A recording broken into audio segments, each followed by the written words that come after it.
It's my pleasure to welcome you back to session 2 of today's conference on executive power. My name is Gary McDowell. I'm a professor here at the Jepson School, and with my colleague Terry Price, co-director of the John Marshall International Center for the Study of Statesmanship, which is responsible for this gathering. Thank you for being with us.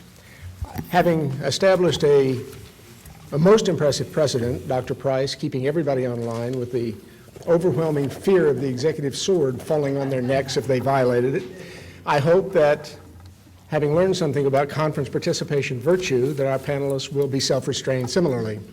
And if not, we will try to pull their chains. This is a panel on America and the constitutionalization of executive power, tracking still on Harvey Mansfield's Taming the Prince.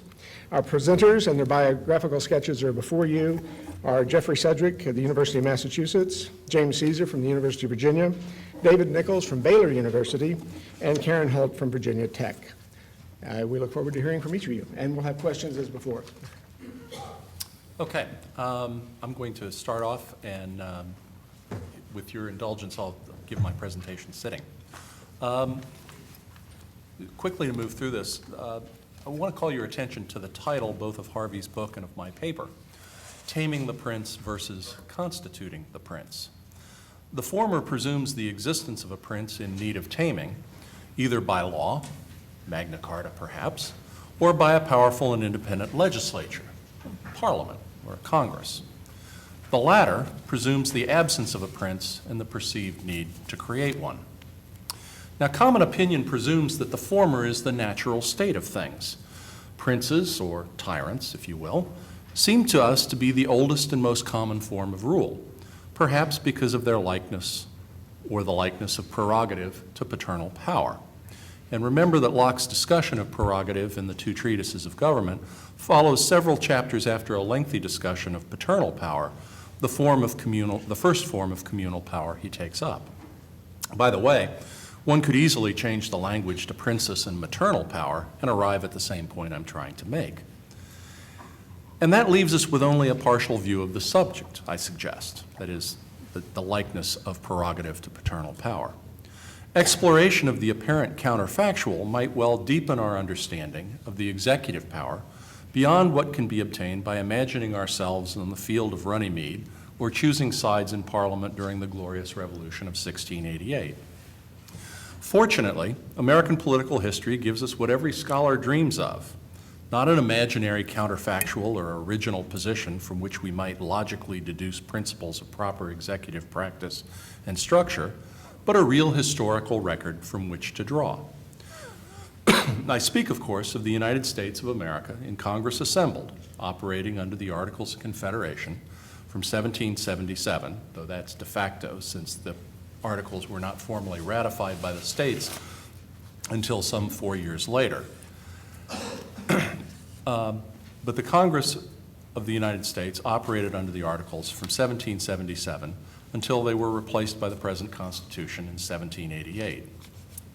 One wonders if on Christmas Eve or some other suitable occasion of joyous Hobbesian anticipation, congressmen and senators dream of the restoration of the Articles, sole possession of divided, unchecked sovereignty, lacking rivalry with a veto-wielding executive and a judiciary prone to striking down legislative acts as unconstitutional, or perhaps lacking a constitution, unwise. Certainly we are prone to imagine so, since again, common sense leads us to imagine the executive, judiciary, and legislature to be natural rivals for power, deeply immersed in a zero-sum game where gain in power by the one necessarily means diminution in the power of the others. Considered in this simple light, the inherited belief in separation of power into powers was tilted strongly in favor of legislative supremacy for both practical and theoretical reasons. The colonists' practical experience with royal governors deeply ingrained a suspicion of corruption emanating from the executive that threatened to undermine the rights and therefore the virtue of the people. The theoretical reasons are principally twofold. First, classical liberal or natural rights philosophy, as Professor Mansfield said yesterday, teaches that government does not rule. Rather, it represents. And to the extent that government rests on consent of the governed, and according to the Declaration, belief that this is simply so is what defines the United States as a nation or one people entitled to take its place among the nations of the world, government does our bidding. And surely the representative body of government is in a preferred position among the separate bodies of government in the struggle for legitimacy. Second, and again growing out of classical liberal or natural rights philosophy, humans are understood not only to possess rights, including liberty, which makes all legitimate government rest on consent alone, but also to be equal. And here is a second strike against the executive. For the executive seems, if not the fetus of monarchy, then surely the locus of leadership. And popular or democratic leadership comes fearfully close to an oxymoron. Democracy, even representative democracy or republicanism, rests on belief in equality. Leadership, however, clearly entails a hierarchical relationship between leader and led. These practical and theoretical considerations mutually reinforced one another and produced a conclusion succinctly put by Thomas Paine in his Rights of Man. What the legislative and judicial departments are, everyone can see. But with respect to what in Europe is called the executive, as distinct from those two, it is either a political superfluity or a chaos of unknown things. The sovereign authority in any country is the power of making laws, and everything else is an official department. And so, following the logic of their common sense, as eloquently stated by Thomas Jefferson in the Declaration of Independence, the newly independent Americans set about drafting state constitutions and a federal charter that consistently tilted toward the legislative branch and away from the executive and the judicial. In the case of the Articles of Confederation, logic drove the drafters to the extremity of their position. But then a curious thing happened. The legislative branch, alone on the field without an opponent, began in fits and starts to develop its putative rival, an executive. In the early days of its existence, Congress attempted to pass on everything while acting as a corporate whole. Having reached a decision, it entrusted its execution to whatever agency seemed at the moment most convenient. Among such devices were a committee of Congress, a state council, a convention, or individuals without official status. In all such cases, the executive agency, having carried out its mission, lapsed. There was no fixed plan or organization of the executive, and the Congress itself both legislated and executed or administered. The next step in executive development was the creation of permanent or standing agencies to provide means for execution of the law. Such standing agencies required permanent rules or organizational procedures to guarantee their conformity to the intentions of the legislature, and hence we see the emergence in the United States of administrative law. Included among such early permanent agencies were the Office of the Commander-in-Chief, the Office of the Treasurer, and the Postmaster General, the latter perhaps a reminder that the Congress of the United States, before it had been a continental Congress, were committees of correspondence. Congress was sloppy in defining the precise duties and powers of these standing agencies, not from any theoretical desire to grant administrative discretion or to confer an equity power, I'll come back to this point later, but rather from an unwillingness to divest itself of power. And for this reason, the preferred alternative for securing the execution of the law was the Committee of Congress itself, the beginnings of the committee structure that we see to this day. Early in the development of such administrative committees, there evolved the practice of appointing a committee to investigate and report on a particular matter or problem, and then permitting the same committee to carry out the legislation passed as a result of their report.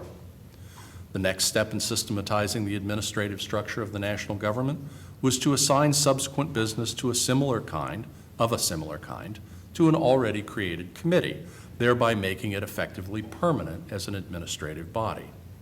Such committees of Congress included the Naval Committee, the Standing Committee of Five for superintending the Treasury, the Board of War and Ordnance, the Medical Committee, my personal favorite, the Secret Committee.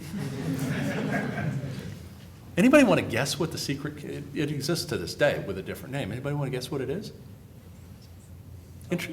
The what? Select Committee on Intelligence? No. This is actually quite remarkable. The secret committee was in charge of the importation of military supplies. It was later retitled the Commerce Committee. I guess some things in the business world we dare not speak about. And the Committee of Secret Correspondence, which later was known as the Committee on Foreign Affairs. All of these steps, however, could not overcome a fundamental problem. The commingling of legislative and administrative activities in the same body meant that the Congress spent much of its time making case-by-case administrative determinations when it should have been debating and enacting legislation. This problem points us to the difference between legislative and executive character alluded to yesterday. Law, we remember, is fundamentally democratic in the sense that it treats all citizens alike. To legislate, the lawgiver must imagine the average or typical citizen and his or her situation. Then the law must be written to address that situation, alleviating the fears of the citizens it represents. Applying the law to concrete situations, that is, administering or executing it, however, requires a quite different skill. Applying the general rule to the particular situation with equity and discretion so as to achieve the outcome the legislator intended when he or she drafted the rule, not knowing the particularities of the individual's present situation. Asking the same mind to do both tasks appeared, quite frankly, to be too much. And so the differentiation of Congress, meeting as a committee of the whole, into Congress organized by specialized committees, and ultimately into the shedding of the administrative apparatus altogether with the drafting of the Constitution's Article 2. To this general tension between legislating and ruling, to use the pre-modern term for a moment, one must add another. As the general drift of development or state building during the Confederation shows, legislatures work by taking the commonweal, the public good, and breaking it into parts, distributing the parts to specialized committees working within their sphere of expertise. Where they are particularly weak is in tabulating the cumulative effects of the work of their individual committees. Think here of the dependence of even today's Congress on bodies external to itself. The Congressional Budget Office, for example, an outgrowth of the impoundment controversy of the Nixon presidency, to tell Congress what the costs of its actions will be. Early in its history, even before the Articles of Confederation were ratified by the states, there was a movement afoot to reform the government to remedy this defect in what was called integration, the ability to gather up pieces and render them into a coherent whole by providing context. The desire for integration points strongly in the direction of either a unitary or at least a very small, that is to say few in number, not short, executive. Again, we see emerging during a time of absolute legislative supremacy a candid recognition that for the legislature to do its work well, it requires a well-performing executive, even if that executive will grow in power to rival the legislature. And note as well that we have arrived at this point, even without discussing the executive's role as commander-in-chief. Our focus has been purely on domestic politics. The story of constituting the executive during that hot Philadelphia summer of 1787 is too well known, especially by this audience, to need recounting here. Besides, time is too short. But let me end with two more dilemmas that had and have to be faced as we consider the ambivalence of executive power. First, Professor Mansfield yesterday noted that executive power is a, or perhaps the, fundamental internal concept of modern republicanism, that political philosophy that decisively rejects both ancient republicanism and the absolute rule of the wisest man. He also noted that the fundamental external concept of modern republicanism is the large heterogeneous community, but large both spatially and numerically. Note well the obvious tension. Precisely to the extent that advocates of the extended commercial and therefore heterogeneous republic won their argument, they made the problem of executive power more acute. For a law will meet with less voluntary acquiescence the more heterogeneous the population, both because it will fit fewer citizens well and because citizens will increasingly doubt that the lawmaker was just like them and hence informed adequately of their condition. Where voluntary acquiescence fails, the executive must compel. Second, the goal of the modern republic is the preservation of individual rights, understood as existing in a state of nature where life was solitary. You know the rest.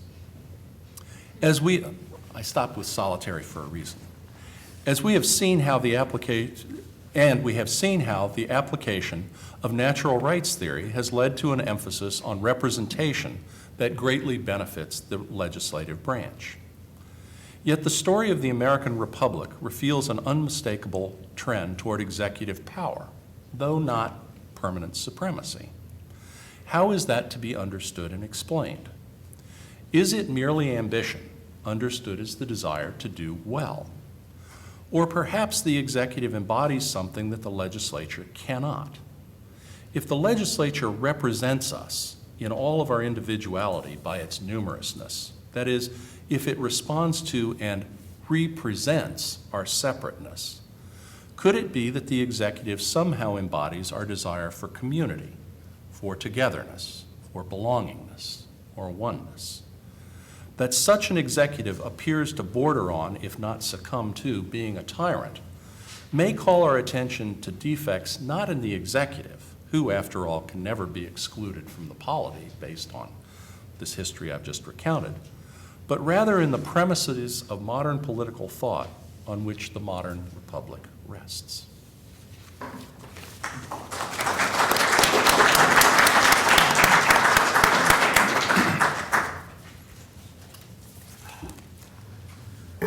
Almost 20 years ago, someone called and asked, how would you like to be on a panel celebrating the publication of The Taming of the Prince? At the time, I found this a very intimidating prospect. I still do. Fortunately, I am older and wiser, which is another thing that distinguishes me from Professor Mansfield, who is ageless and was always wise. My greater wisdom means that today I will not even attempt to try to explain Taming the Prince. I will borrow heavily from it. I will steal many of the ideas in some garbled fashion, but I will leave it to others to explain the work. What I would like to do today is to focus on this question of what it is that Americans added to the development of the separation of powers theory. And to do that, I'm going to focus on two recent works, one by Jeremy Bailey on Jefferson and executive power, and another by Michael Zuckert on Madison and the Supreme Court. They are fortunately 1,000 miles away and will be unable to respond. Both of these articles, or one article, one book, both of these authors argue that the major problem for the founders was to find a way to reconcile the need for effective government with Republican principles. They wanted to find a way to eliminate the non-Republican or anti-Republican elements in the early liberal theories of Machiavelli, Hobbes, Locke, and Montesquieu. They argued, though, that the Constitution itself did not provide an adequate solution. Both Bailey and Zuckert believe that the Constitution did not solve the problem of republicanizing the executive, and that therefore Jefferson and Madison had to come up with two alternative plans. Now, what I'd like to do for you is to briefly sketch out Bailey's Jefferson and Zuckert's Madison and their views of the separation of powers, and then suggest to you how I think the Constitution itself might respond to them and what the implications of that response are. Bailey's Jefferson, for those of you who are not familiar with it, is a Jefferson who was very supportive of executive power. And here Bailey builds on an article written a number of years ago by Gary Schmidt in pointing out that Jefferson was not the enemy of executive power. From his days in Virginia up until his presidency, he understood that you needed to have some kind of powerful executive. The problem for Jefferson, according to Bailey, is he did not initially understand how you could reconcile executive power and Republican principles. And according to Bailey, Jefferson developed a theory that would do this in 3 steps, or with 3 major elements. The first step was simply democratizing the president, providing the president with a popular base. And here he follows Bruce Ackerman in arguing that the 1800 election actually forced Jefferson, or led Jefferson, to make an argument about the popular foundations of executive power. Jefferson, because of the tie with Burr, had to argue that he should be president because this is what the people willed. Now, Ackerman claims that Jefferson was merely forced into this awkward position by circumstances. Bailey believes that Jefferson relished this position because he wanted to transform the executive into a more democratic office. He goes on to actually turn the rhetorical presidency argument on its head and uses Jefferson's first inaugural to argue that Jefferson was here too trying to popularize the executive. Although Jefferson refused to give the speech in person and gave only a written copy, according to Bailey, Jefferson is the first president to address the State of the Union address, not only to Congress, but also to the people. And in doing this, Bailey argues, he was beginning to lay the foundations for a president who could claim popular support, a president who could claim that he was the representative of the people. Bailey also sees this democratization in both Jefferson and Madison's support of the president's removal power. You might think that Jefferson and Madison would have been on the other side of this issue. But Bailey explains that Jefferson and Madison supported the removal power precisely because they feared that the bureaucracy, the administration, would not be democratically accountable unless the president would be able to remove administrative subordinates. And finally, what Bailey argues is that Jefferson supported the adoption of the 12th Amendment. In fact, chose to support that rather than an amendment legitimizing the Louisiana Purchase, precisely because he thought the 12th Amendment would constitutionalize or legitimize the permanent popular election of the president. So in this sense, I will argue that what Jefferson is trying to do is to unlock the Constitution by taking executive power away from monarchy and giving it firmly to democracy. Now, Jefferson still is well known for his belief in limited government and the rule of law. The problem, of course, is that limited government and the rule of law get in the way of executive power. So even though Jefferson had now created a democratic executive, he had to find a way to justify an energetic democratic executive. And according to Bailey, he does return to Locke for this. He returns to the Lockean notion of prerogative, arguing that executives can claim extraordinary powers outside the Constitution. But Bailey makes a very interesting case that Jefferson doesn't simply return to Locke. In some ways, he actually expands on Locke's notion of prerogative power. That for Locke, the president or the executive would act because it was necessary or because it was in the public good. But Bailey claims that Jefferson increasingly justified the prerogative on the grounds that the president acted as the embodiment of the will of the people. This is a different foundation, I believe, than Locke suggested. And it suggests a tremendous potential for executive power if the executive can speak or embody popular will. Now, there was a restriction on this, and it's one we hear much about today. The president could exercise such authority, but he would then have to throw himself on the mercy of the people. But how are the people to judge? And this led to the third thing that Bailey thinks is important, namely education. Jefferson believed that you could educate the people so that they would be able to judge.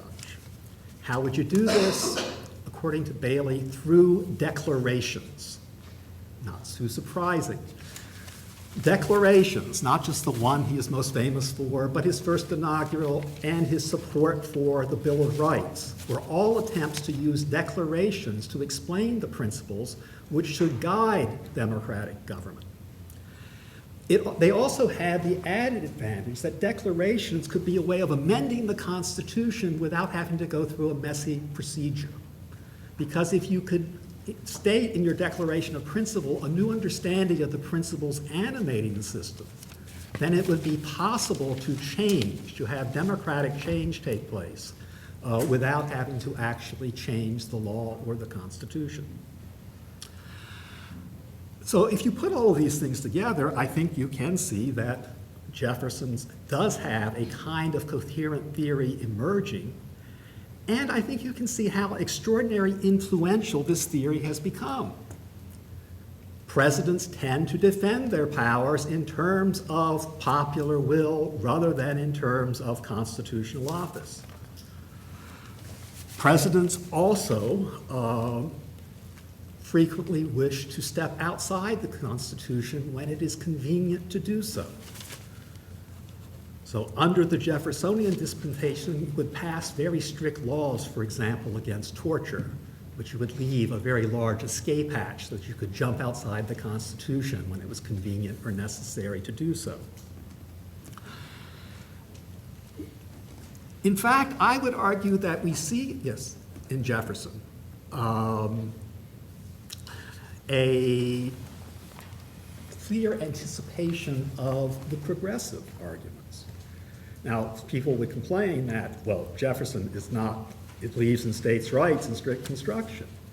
But I wonder how seriously states' rights or strict construction would be able to stand up against a powerful democratic executive who embodied the will of the people.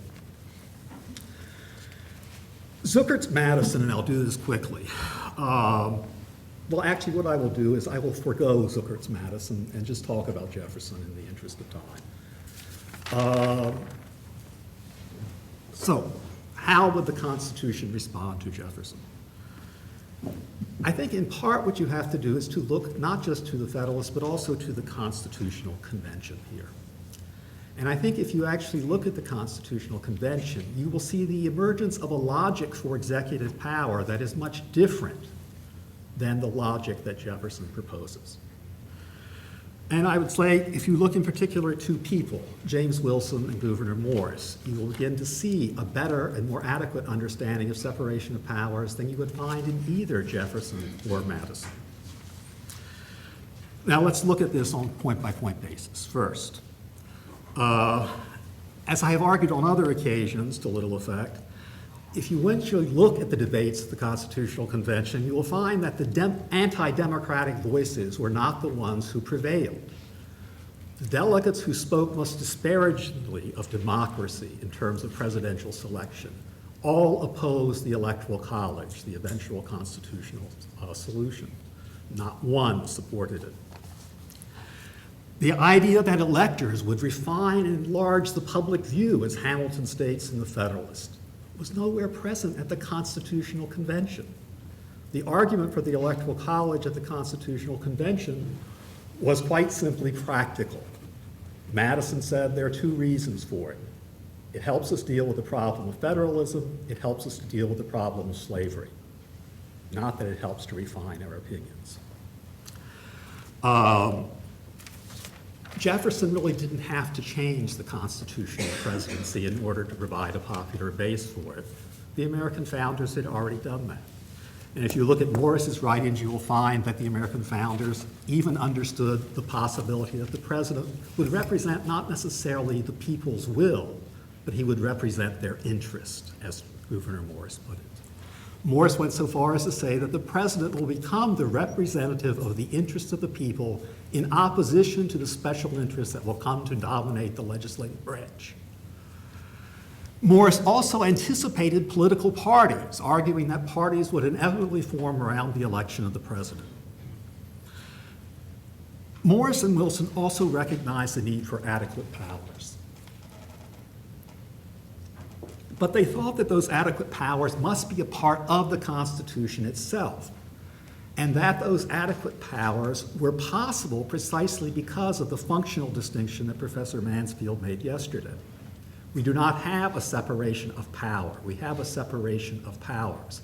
And that means that government is not simply lawmaking. Government also involves discretion, and the Constitution embodies both of these principles. I would argue that this Constitution that includes discretion is far more desirable than a discretion that is founded on the notion of embodying popular will.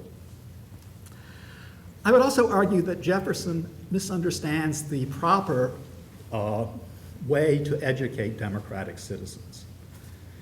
There's a recent article in the American Political Science Review on James Wilson and how James Wilson understood the importance of a written constitution in educating citizens. And I think the author, James Zink, is correct here. What Wilson points out is that the Constitution is the best way to educate citizens, that declarations tend to educate in ways to serve the popular will, but constitutions tend to educate by forming what we might call constitutional souls. Thank you.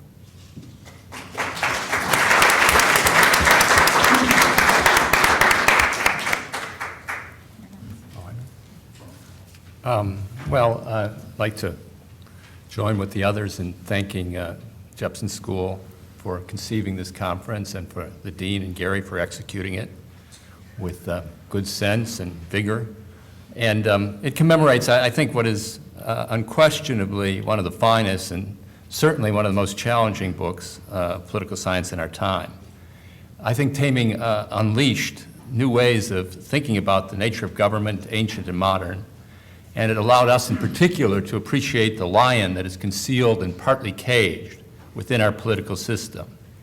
And I think the book helps us see, contrary to certain current doctrines, that the creature is most properly trained when it is permitted on occasion to roam free and show an occasional fang or talon. I also had the great opportunity to be a student of Harvey's in the decade prior to the publication of this work, which I suppose puts me in the period of the proto-executive, which has something to do with my remarks this morning. Well, the 19th century British political writer Walter Bagehot once introduced, almost in passing, a distinction that I think may be much richer in its insight and implication than he ever imagined. In describing the British Constitution, and for what reason would anyone in the mid-19th century speak of any other system, Bagehot observed that there are two parts or elements to the system.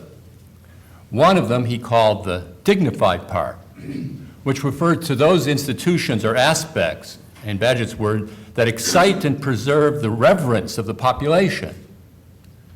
And then the other element he called the efficient part.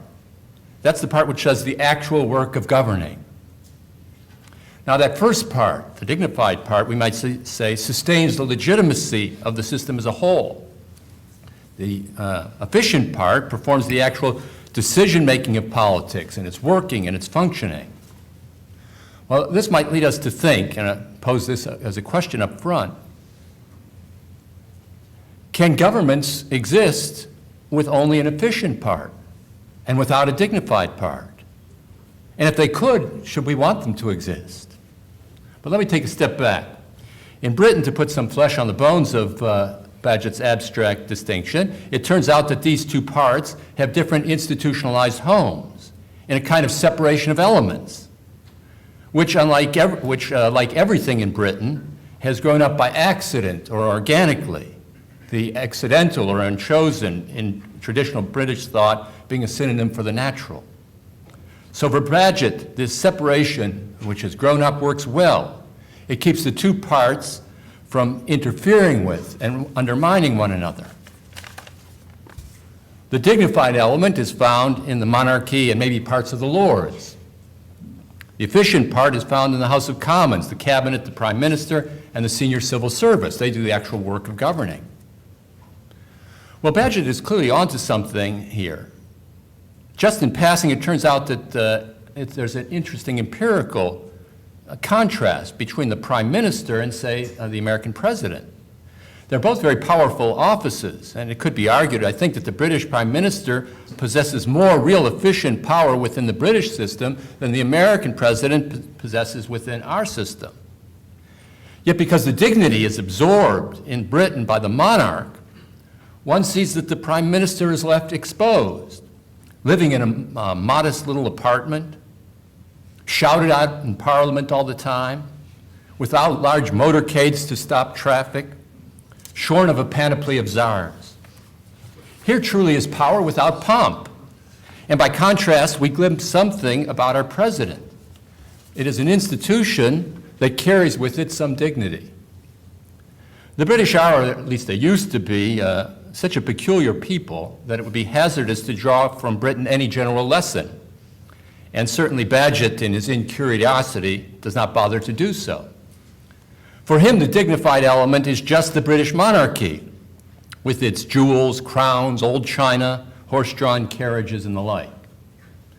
But if we were to try to generalize, I would say that the dignified is only an aspect of something larger. It is the element of government that looks up to something beyond the mundane world of politics, that connects it to something transcendent-like, to something that goes beyond the tawdry task of governing, beyond divisions and opinions, to something genuinely metapartisan, which is good or inspiring. Can it be, or could it be, that just the plain and naked deeds of the mere machinery of government, or even spectacular deeds of spectacular rulers, could it ever be that these are sufficient to establish and sustain a government? I ask this as a question, for we might say that the transcendent part is not absolutely necessary. For example, where is the transcendent or dignified element in the government of New Jersey? Pure republicanism, if we go back to what it is, seem to wish to strip government of the transcendent or dignified part. I take that to be a characteristic of pure republicanism. Now, in observing many governments over Western history, what you see is the presence of something transcendent-like in many instances. And as it turned out, it is often attributed to the institution of the one who is in charge. Most of our political science, insofar as it comes from Greece, abstracts from this fact. Greek political science is deliberate and noble. It's part perhaps of an effort to induce human beings and societies to enter into a new and higher stage. But it omits this point about dignity, which will bring us to the origin of that other kingship, not Aristotle's, which is the one we discussed, but the source of the actual kingships that we have seen in the West. And that origin is found in the Bible, in the forming of the monarchy of Saul and of David. This would be in chapter 5, for example, of 2 Samuel. The institution is put together as a combination of some human recognition, but also a divine backing. The elders of the tribes come together at Hebron, and they say, you, to David, you were the one who led Israel out and brought them in. That's the efficient part. And the Lord said to you, you shall be shepherd to my people and ruler over Israel. That could be said to be the dignified part, or the transcendent part. And King David made a covenant with them at Hebron that day.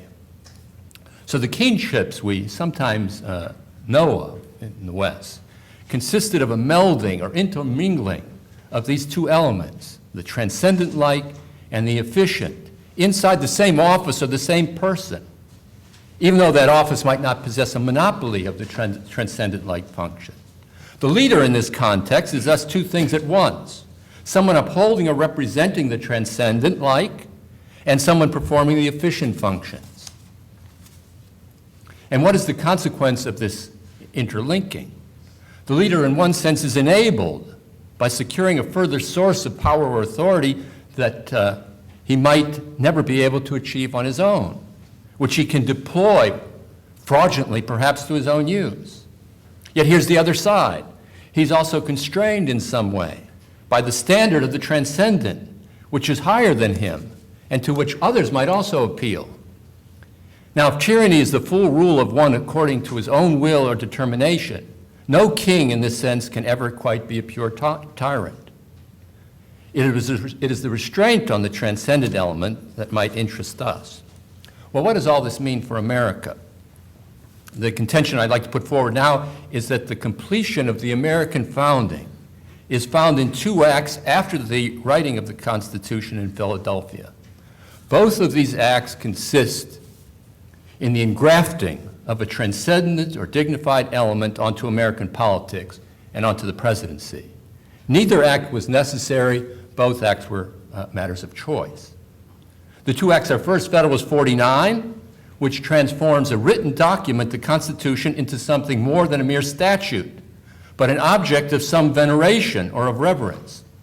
This was by no means obvious. What is there in a written document which should make it revered? It was not obviously the view of Thomas Jefferson, who argued precisely that the Constitution should not be revered. It was not, so far as I can see, the choice of many others, and it was perhaps not the view of very many at the convention itself. Now, it is a strange kind of transcendence, as we saw yesterday, because it does not derive directly from something beyond, but something which was made by one generation, the generation of the Constitution. But subsequently, it's presented as something almost beyond. The second act is the deliberate creation of the doctrine, and theater of Alexander Hamilton and especially of George Washington. And that act was the plan to make the office of the presidency an office that contains and is enhanced and constrained by dignity, a dignity that is related to the Constitution, but also related to the display of virtue which was found in George Washington himself, and which I think is therefore the origin of all dignity which inheres in all modern presidencies in the modern world, coming from that fact, with the exception maybe of Hugo Chavez. It doesn't look like a president in that sense. It's a mockery. Let me put it this way. Why should presidents have dignity? What is there in the office that leads to this? I think nothing. It was chosen, drawing some on the British monarchy and some on the idea of dignity as it was conceived by Hamilton and Washington. The dignity of the office accords the president a stature and authority he might not otherwise possess. You dare not say to him, "You lie." But it also sets up the standard to which he is obliged to conform. There is presidential and non-presidential behavior. A candidate may be demagogic. A president may not be, openly at least. So this last aspect of our founding generation, the attachment of a transcendent element to our polity, I think is what completes the American founding.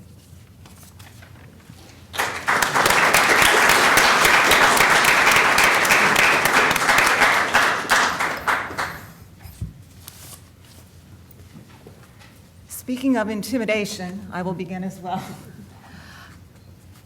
What you will find is that I am, I hope, not an accidental tourist here, but I clearly am a student of this very important set of modes of inquiry into our understanding of the U.S. Constitution, the American founding, and the American presidency.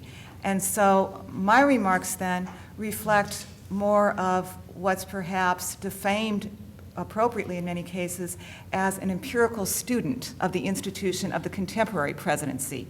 And my remarks then, you'll see, reflect that. For me, returning to Taming the Prince generated myriad thoughts about the numerous continuities of and amplifications of executive power, and especially of the presidency.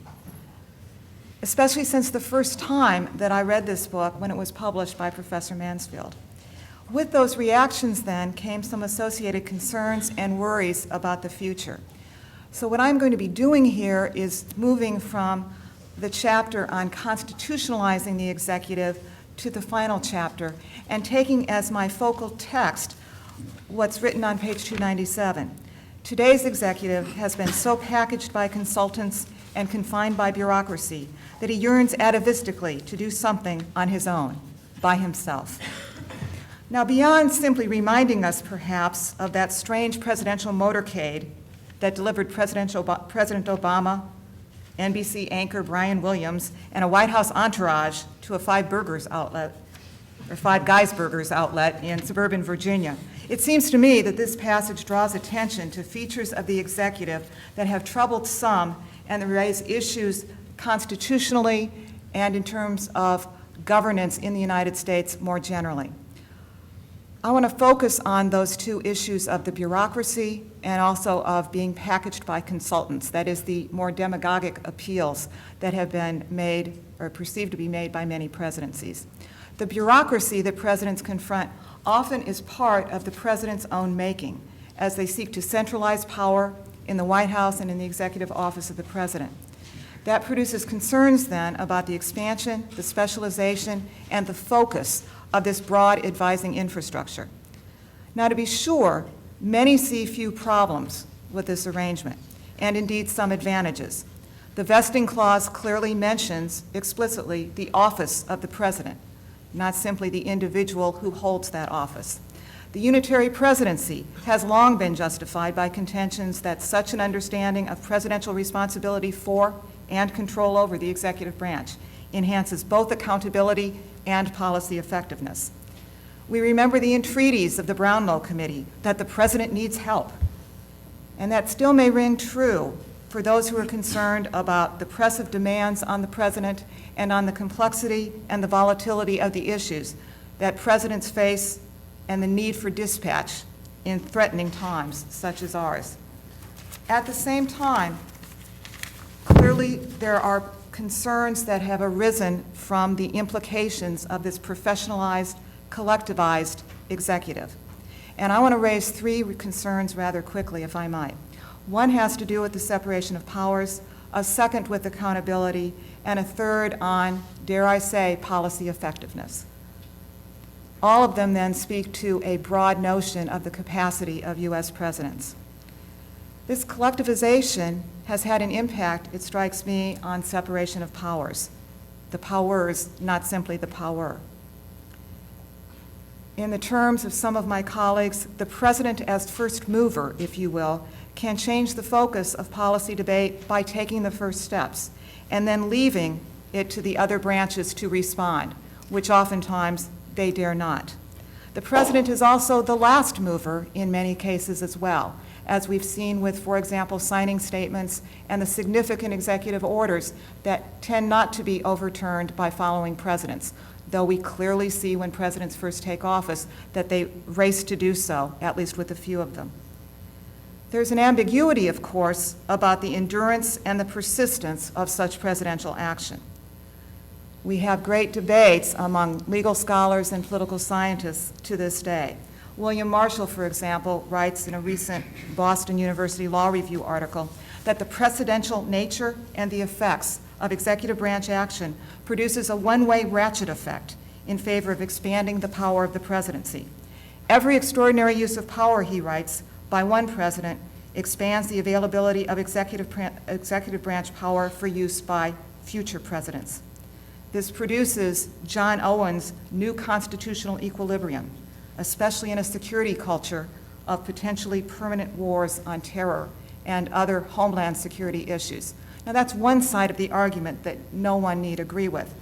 Still, Ryan Barilow reminds us that such venture capitalism and the constitutionalism on the part of presidents, a telling Freudian slip, I must say, but this venture constitutionalism pushes the constitutional boundaries, as presidents are incentivized to do, to protect and expand an office, can also be a risky strategy, since failure can reduce presidential power and constrain future presidents. What I'm setting up here is a question of serious concern. That is, how is the separation of powers being addressed? How is it evolving over time, especially when one also sees a Congress that some have called supine and others have called trying to run away from engaging with presidential efforts to expand the constitutional boundaries. That all of that is helped, I believe, by the expansion and the collectivization and the professionalization, if you will, of the executive branch more generally. This collectivization also raises other issues of accountability. A president clearly can commit his or her successors that are chosen by different coalitions in the electorate to activities and objectives that that electorate did not support. What Ken Mayer calls the hyperactive lame duck unilateralism of many presidents captures presidents choosing new policies that are not easily reversed or raising the costs of reversals to unacceptable levels. That raises issues, presumably, of clear accountability. Accountability to Congress, accountability to electorates, and accountability looking not only to the future, but also back to the past. Secondly, it seems to me that collectivization may shroud which agents are indeed responsible for taking activities, and to buffer those agents from accountability. Now, sometimes that's reflected very easily in our expressed concerns in various areas of the media about the identity of actual decision makers. Was it Ike or was it Sherman Adams? Was it William Jefferson Clinton or was it Hillary Rodham Clinton that made particular decisions? But other times, the staff themselves evidently act as almost autonomous policy entrepreneurs.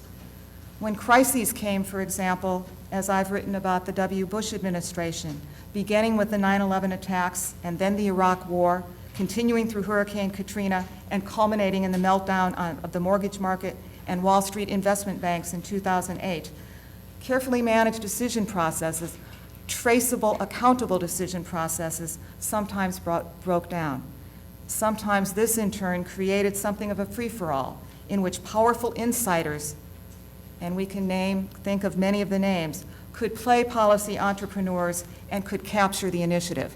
Meanwhile, we live in an executive branch that some people mentioned yesterday as growing far too large. One needs to think about the nature of that largeness, however, because we've seen over the last several administrations an executive branch that has been hollowed out, with career civil servants being replaced by various private sector actors, and that sort of outsourcing takes responsibility away, perhaps, from presidents and from other elected officials. It raises issues of accountability as well as, arguably, effectiveness. Final issue that we need to address as we look at all of the issue of the collectivization of the presidential operations have to do with questions of performance and effectiveness. The growing specialization, fragmentation, and complexity evidently threaten the unity of the office. The possibility of exit of executive branch actors, either voluntary or otherwise, reduces duration in the office. The size of the scope of executive operations threatens to sap presidential energy and redirect it to coordination and mediation.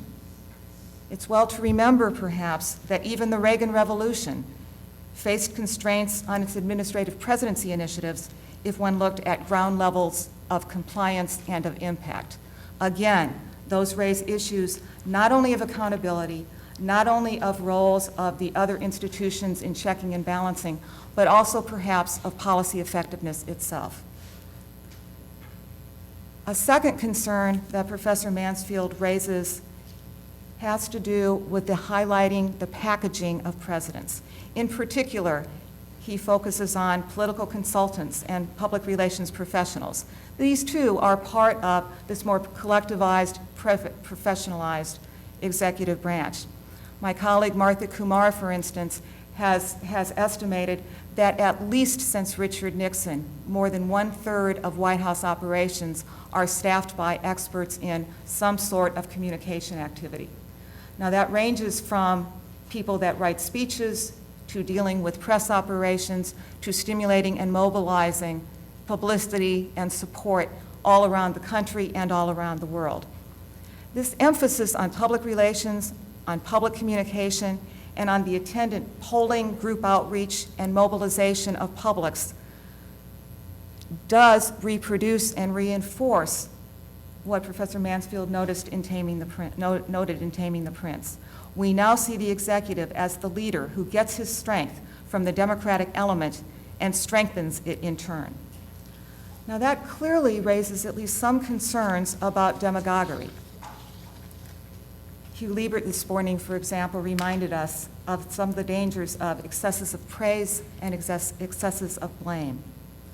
At the same time, Jim Caesar has written that the presidential office these days is likely even more friendly to the rise of demagoguery than it has been in the past. And the currently available means of communication facilitates that exercise. It's facilitated as well by the presidential nomination process that opens up our politics and our polity to a range of efforts to stimulate, mobilize, and in some cases demobilize various parts of the American public. That said, however, we return to an issue of effectiveness and efficacy. No matter how much attention presidents pay to getting attention, trying to shape opinion, trying to raise and mobilize support, or at least contain lack of support, it's often a losing battle. The communication media, we know, has diversified, it has fragmented. We're seeing evidently growing proportions of citizens who flock to channels, websites, papers, Twitter streams, where they'll interact mostly, if not only, with those whose orientation they agree with. At the same time, other members of the citizenry retreat to video and computer games, DVDs, iPods, where they can ignore and escape from the political. That raises concern of either or both creating a pool of what used to be called the masses that may be vulnerable to efforts at demagoguery, both soft demagoguery and hard demagoguery, potentially. More than that, it raises issues as to presidential ability to lead in that kind of an environment and to the accountability of what happens following efforts of presidents to lead under those situations. I am consciously, I'm afraid, painting a rather bleak picture. We see presidents who are enabled and constrained by an advising infrastructure with increasing incentives to play, if you will, at demagogic governance and at democratic governance, despite the infrequent benefits of doing so. It strikes me that these efforts, combined with the Congress that's polarized and unwilling, often unable to respond, and communications media that are largely driven by entertainment values, focusing on drama and conflict and polarization, may point both to a continued fraying of the constitutional culture that Professor Mansfield reminds us is so important in the United States. It reminds us as well of a renewed need, perhaps, to reflect on Taming the Prince's words in conclusion about the need to reconsider virtue in our leaders. Thank you.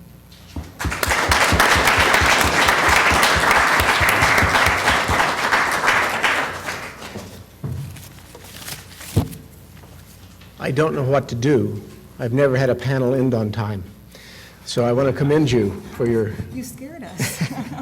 I could do the other two-thirds of my paper. That's right. We're open to questions. Nancy Knock in the back has the microphone that needs to be brought to you, so if you raise your hand and have something to ask, if you could wait until she gets to you so we can get all of your question, that would be most helpful. Any takers? Mr. A. Nancy, down here.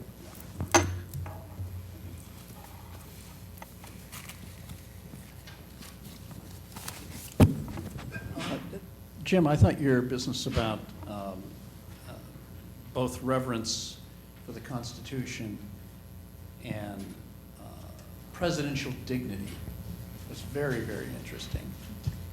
And I thought that what David Nichols had to say with regard to the presidency as the embodiment of popular will in the conception of Thomas Jefferson was also interesting.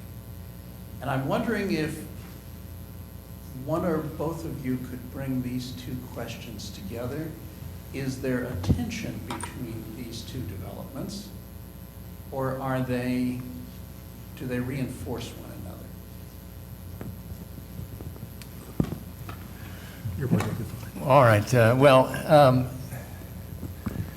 I'd say that the president, as it operates, is has been looking for other sources of authority besides that which come from the Constitution. Maybe that's a perversion of the office, maybe not, but that seems to be the history of the American presidency, to look for another power of representation to boost it. And initially, this would be the democratic power found through election, so that by the time you reach Polk and the others, the president makes the claim in public that he's equally as representative of the American people as the legislature. Not just a representative, but equally as representative of the legislature as a popular agent. And this becomes, I think, a linchpin of Wilson's view of the office as well, that it generates its power, in fact, through election as much as through the Constitution, in fact, in spite of it. And as we move further and further away from the Constitution, this is the case. Now we even have extra majority sources of power for the president, that is, of the American people. For example, the current president derives representational value because he claims to, in some way, to represent world opinion. World opinion partly consonant with the United States, but partly also to balance the United States.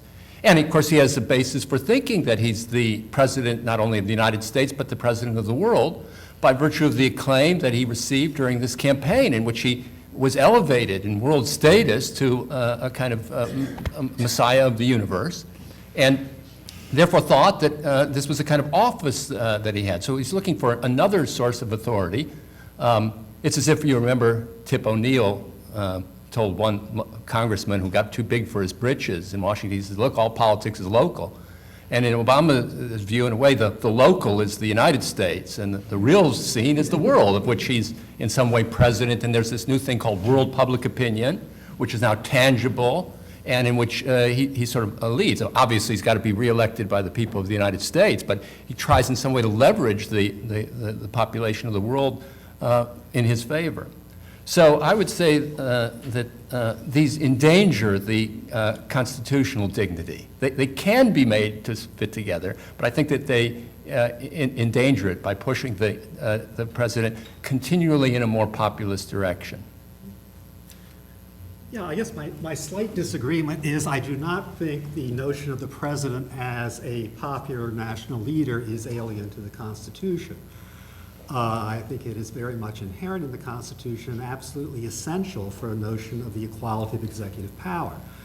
What I would agree with, and I think probably is not that different from Jim, is that the popular leadership function was a part of a constitution, not the whole of a constitution. It was within a constitution, not existing outside a constitution. And I think that was meant to moderate it. And I believe that presidents who sort of recognize both parts tend to be better leaders, I think because they exhibit something of the integrity of the Constitution itself. Not a simple integrity, but a very complicated form of integrity. And I do think presidents manage a kind of dignity precisely when they understand the sort of more constitutional balance between these factors. Karen, Jeff, either of you have anything to add to that?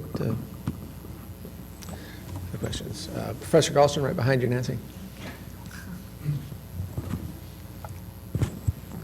Well, Jim, I was struck by your invocation of King David and the mode of David's anointment. But if you continue farther down that road, there's yet more to be encountered. There's a passage in Deuteronomy, I can't remember exactly which one, where the king, upon attaining office, is required to copy out by hand the Torah and to keep it with him at all times. And the lesson there is not that the king can invoke some abstract, generalized idea of divine anointment that allows him to do whatever he wants, but rather that his monarchy is, so to speak, constitutional. He is not empowered to step outside the Torah or outside the laws that the Torah lays down in order to govern.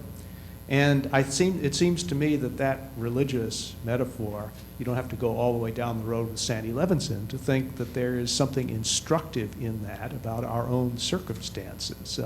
We could do worse than require every president-to-be during the transition to copy out the Constitution by hand. Well, just one comment. I think that's the constraining part, because once you're empowered, you could say, by that, then the standard is not yours. It's the standard of the transcendent. So even these medieval kings who looked to be absolute were in some ways under what was considered in Christianity to be the natural law. I also, while we're on David, make one point, which I had to leave out of the talk, but I wanted to make. One of the reasons I changed from dignity to transcendent, I think it's dignity is a little too British, but it's also the case that the standard that comes from outside needn't be merely old and ornamental or filled with robes and carriages. You see, some of the people who are transcendent today, like take the mullahs in Iran, they deliberately present themselves in public without any sort of ornamentation. Or Mao, who was transcendent to, let's say, the principle of the Communist Party, didn't appear in business suits.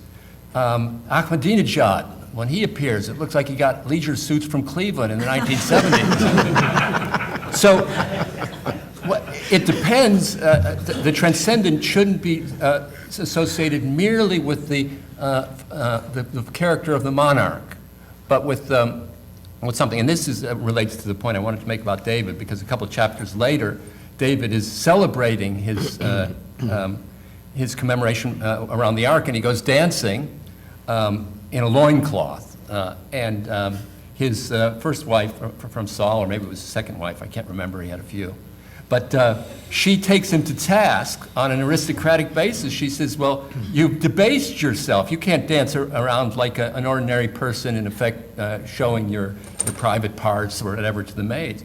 And he then makes the point that in the name of following God, he will do anything and humble himself. So I think it's important when you generalize, not to think merely of our Western kings at the moments of their full pomp, but the fact that leaders who have appealed to the transcendent part have also can have a populist element. It's much broader than I think Bagehot makes out. Nancy? Professor Yu here?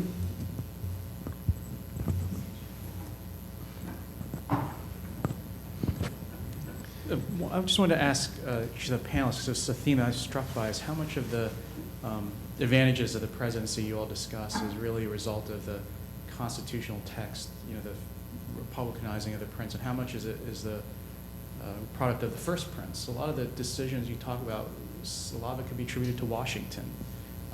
The organization of the presidency in this sort of hierarchical way, or the president being very dignified. When Karen was talking, I thought of Hamilton as the finest political consultant Washington president could ever have, or so I wonder how much of it is the first prince rather than the creation of the prince, which is where Harvey's book unfortunately ends right before Washington. So.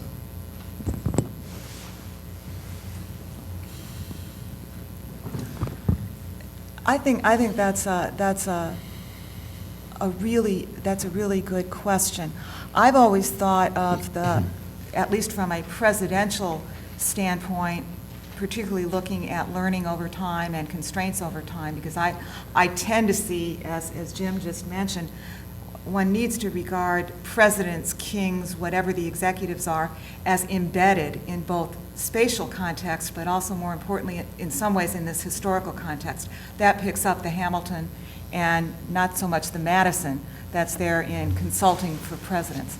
But the other part of that story is, I suppose, that Article 2, as you know better than I, is so much different from Article 1. There are so many spaces in which presidents have quite ably, I think almost from the outset, been able to impose their own notions of what being an executive is about. So my answer isn't a very satisfying, crisp and clear one. It's one that says probably a combination of both things are involved in helping us actually understand what goes on with real life, flesh and blood presidents. I think that's a helpful, useful comment, though. Others of you may have different takes on that. Yeah. I was trying deliberately in my presentation to focus on a pre-constitutional period, which, now certainly there are executives and some fairly powerful executives on the state level prior to the Constitution being drafted, is the governor of New York, and to a certain extent the governor of Massachusetts, are idiosyncratic compared to most of the other state executives. So they're examples of powerful executives, even though there's no example under the Articles of Confederation. I guess I agree with Karen, but I kind of finesse it and maybe steal a comment that I heard David make once, that in some respects, what you see in the Constitution is in some respects, can also almost be thought of as DNA for an executive, and that it requires or it invites a certain example, a practice, a concrete precedent, a Washington, a Jackson, a Lincoln, to unfold the DNA and show it in its fullest development. I mean, DNA is in some respects potentiality, and in that respect, it's there. It's kind of lurking.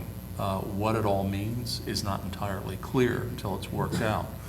I guess just in terms of the kind of working out of presidential practice and how it unravels the constitutional DNA in Article 2 is this very subtle mix that's hard for political scientists to kind of come to grips with, given the way we like to study things. It's this very interesting mix of the ambition of the president, what he wants to do, what the public expects him to do, and therefore will kind of allow him to do. I think it was Skowronek's whole argument about you don't want to have the ambition to be an activist president in the 1950s, where people just don't want it. They're tired. They don't want activism. And then finally, there's the opportunity, which is, again, this kind of interesting mix of the crisis of the moment and the tools that the office gives to you to wield. And if you somehow figure out a way to kind of combine all of those, you get a pretty good understanding of how it is presidents unravel the DNA and show its potentiality for future presidents to follow. I would just add, I'm a little bit more impressed with the fetus argument. Yeah. It's true that the president, when it's worked out, is worked out in all these writings contrary to the British monarchy, which shows how much the monarchy was on the minds. And so the monarchic element has to be there. I mean, they keep saying it's not this, but what's in the back of their minds? So I see this transfer, really, what I was trying to suggest, transfer from David to the Christian kings to the British king, which was a kind of also a head of the Church of England, to the American presidency in a certain fashion. Yeah, but I Or a think- part of it. I wonder if that doesn't create too Hamiltonian impression of the Constitution, because it does strike me that there were people at the Constitutional Convention who were opposed to monarchy and who were not simply looking for a pseudo-monarch, but they were looking for something truly new. And who were opposed, in some cases, those that didn't sign the Constitution, were opposed to a single human agent being in a presidency. Right, they were wrong. Yeah, they lost the battle. They lost the battle. Yeah. Because we have somewhat of a difficulty in, there's a broad debate, right, across areas of human inquiry about what difference an individual human agent makes. And sometimes our focus on the U.S. presidency dismisses that point of view rather than bringing it in, and your remarks suggest a way to bring it in. We should always remember that the Constitution was written by a committee, not a bad job. No, not at all. Professor Faulkner, in a minute. Somebody behind you. Well, since this panel is on constitutionalizing the executive, which is to some extent the power to reorder something, I want to ask the panel what they thought Taming the Prince has to tell us, if anything, in the direction of Bruce Ackerman's doctrine of these constitutional moments, right, whereby the mood at a particular time, say during the New Deal, instead of having to go through the formal amendment process, somehow this informally amends the Constitution. this strikes me as a little too Machiavellian, right, for the tamed executive in the American system. Any thoughts on that? Too Jeffersonian. Well, just this point, I mean, I think we operate pretty much outside of our Constitution today. The only one who thinks we operate within our Constitution are conservatives when they're dreaming. And they therefore charge up the battery of constitutionalism, which is then deployed by liberals to make up whatever they want on the Supreme Court and give it legitimacy. So conservatives have been losing time after time on this. So some people are thinking constructively, I think a little bit about this, have raised the question whether the only way we could get back within the Constitution, practically speaking, or outside of acrimonious moments, would be to change the amendment process, to make it easier so as to force or make a case for saying that actual constitutional changes should be made through formal amendment. Some people have been playing with this idea. So in a way, a more Jeffersonian means, but to a more Madisonian end in this case. Because it's clear now that, the Constitution is, in some ways operates, but huge areas go on completely outside of the Constitution. That's just how American politics. And now it even gets to the point where mentioning the Constitution can be regarded as bad manners if it's something that Congress wants to do. We have a real problem in going forward in that direction. David? Well, I guess I'm not so convinced that we are operating outside the Constitution. It does strike me that when we try to do some things, people are quite willing to raise questions about constitutionality. If we are trying to claw back executive pay, it seems like that becomes a constitutional question. If you have a very narrow notion, or one that lacks much discretion in each of the branches, then you could say we're operating outside. Do we always operate correctly and inside the Constitution? No. But I think that there is enough of a dynamic here that's still in place. And as Professor Hansfield suggested yesterday, if you look at executive, legislative, and judicial powers, people seem to have some general sense of what they are. And they seem to have some respect for those things. The great irony of American democracy is that in public opinion poll after public opinion poll, the most popular branch is the Supreme Court, which suggests to me a certain appreciation of constitutional restraints, maybe more than the court itself has sometimes.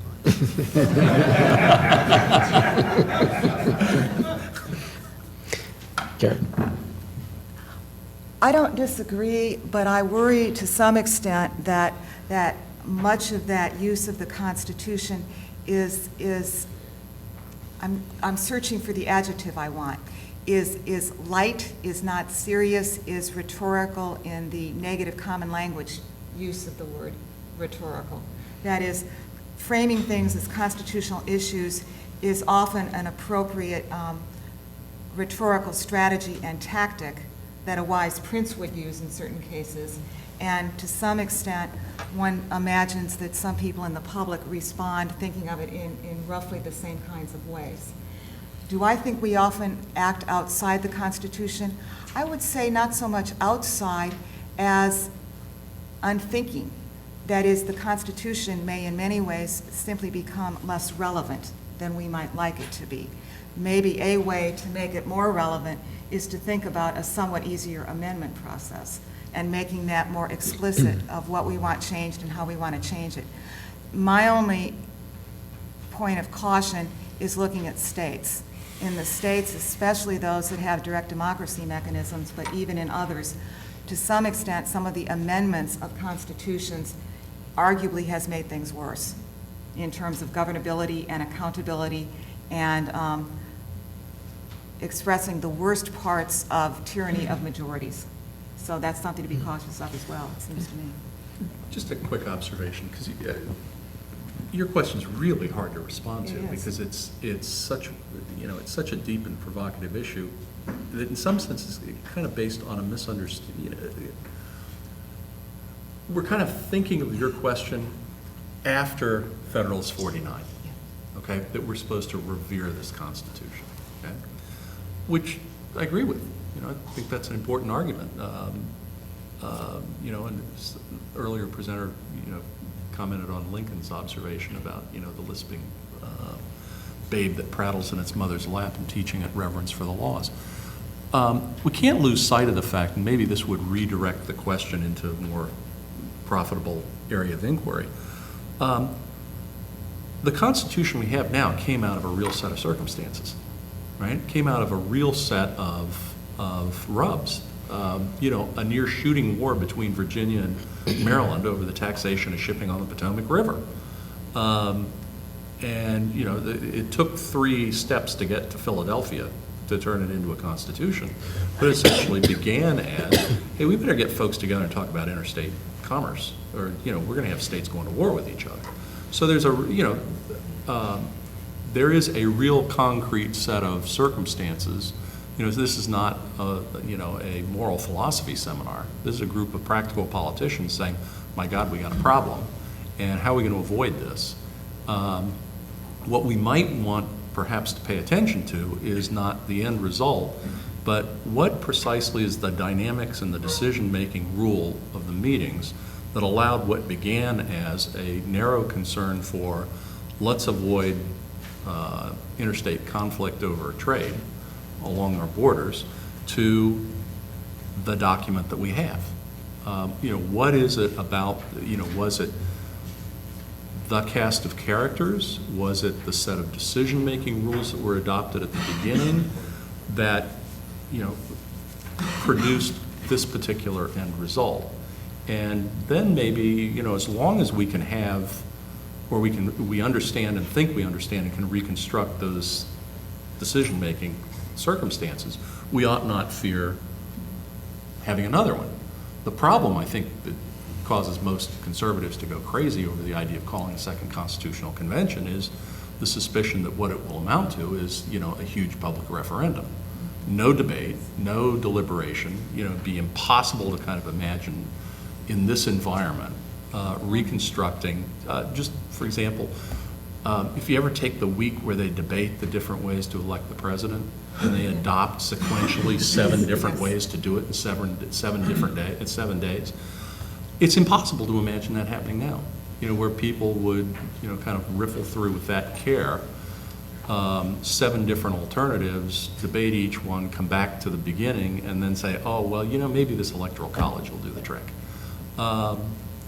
So, yeah, I mean, your question is hard to answer precisely because we look at the Constitution now, after the fact, looking back on it through kind of rose-colored lenses, because we've been taught to revere it, properly so.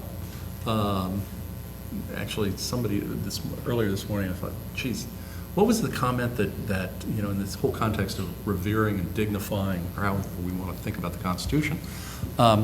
Remember Madison or Hamilton's comment in the Federalist Papers why people would voluntarily acquiesce to the Constitution, and his answer was, well, if it works, it'll engender its own loyalty, right? Very pragmatic answer. I think Madison had it much more right, that yeah, if it works, it'll engender loyalty so long as at the moment it works. But that won't guarantee it will continue to work. Bob, did you have?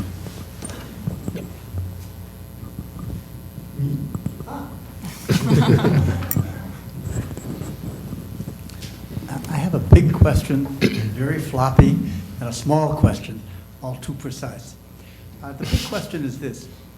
The problem with what kind of transcendence can you imagine that, in fact, restrains the 2 great tendencies, I think bad tendencies, of our present constitutionalism? One is to respond to any, to respond with government to anything that seems to be a need.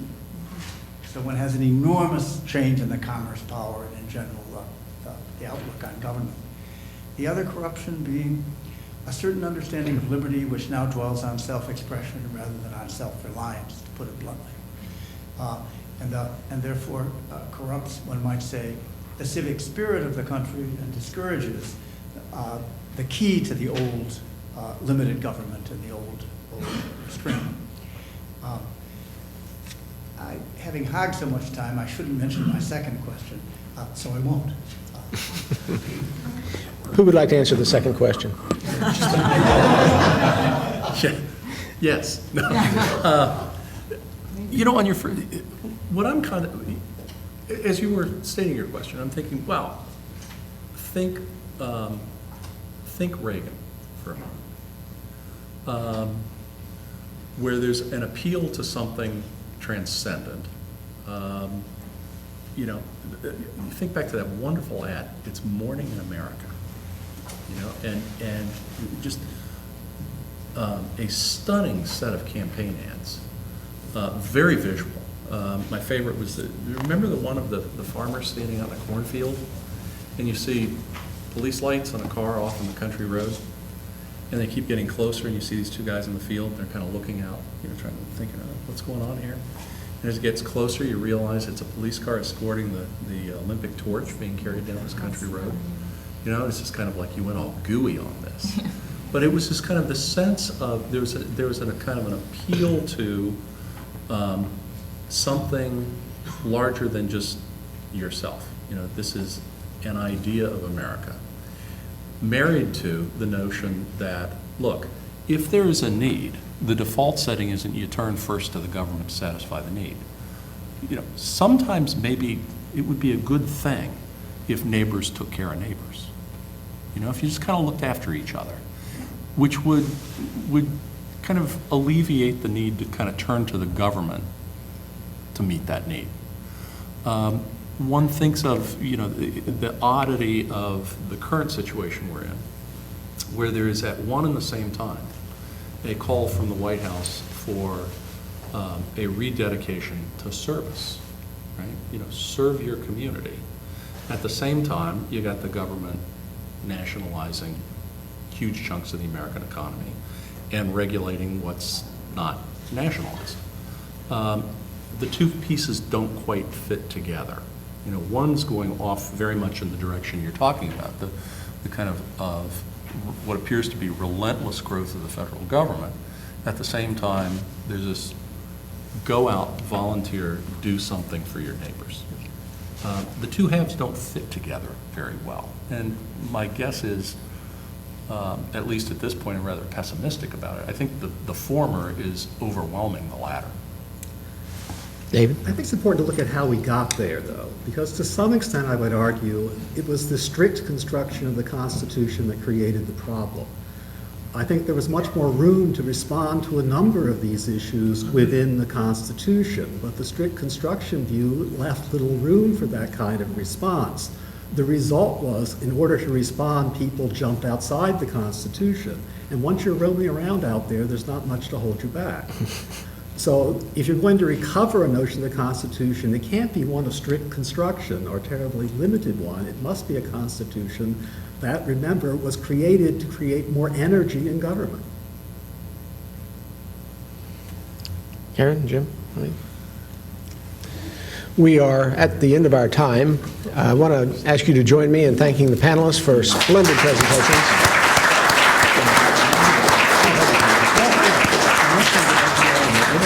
We are having lunch served at the University Club, which those of you who are not from the University of Richmond need to find a hungry Jepsonian to follow. It's across the lake in the basement of the dining hall, and there will be several of us marching that way, so just follow the crowd. Is that right, Nancy? Okay. Thank you all very much. See you back here at 2 o'clock. Great job. Sounds like many state constitutions. That master sleep. Yeah, I mean, there's That that master real sleep. division between the positive